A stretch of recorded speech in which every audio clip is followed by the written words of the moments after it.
پڑھتے سارے ہی نے پر سمجھ رب دی دین دی لوہے توڑ سند پہلے عبارت پڑھنا نبی سرکار دے فرمان دی پھر مطلب سمجھانا لم يتكلم في المهد الا ثلاثه عيسى ابن مريم وكان من بني اسرائيل رجل عابد يقال له جريج فابتنى صومعة وتعبد فيها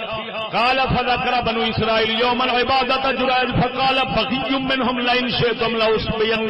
لأصبينه فقالوا قد شئنا قال فاتته فتحربت له فلم يلتفت اليها فامكنت نفسها من راع كان يأوي غنمه الى اصل صومعة جريج فحملت فولدت غلاما فقالوا ممن قالت من جريج فاتوا فاستنزلوا فشتموه وضربوه وهدموا صومعته فقال ما شأنكم قالوا إنك زنيت بهذه البغي فولدت غلاما قال وأين هو قالوا ما ها هو ذا قال فقام فصلى ودعا ثم انصرف إلى الغلام فطعنه بإصبعه وقال بالله يا غلام من نبوك قال أنا ابن الراعي فوثبوا إلى جريج فجعلوا يقبلونه وقالوا نبني صومعتك من ذهب قال لا حاجة لي فيه في ذلك ابنوها من طين كما كانت قال وبينما امرأة في حجرها ابن لها ترضعه إذ مر بها راكب ذو شارة فقالت اللهم اجعل ابني مثل هذا قال فترك ثديها وأقبل على الراكب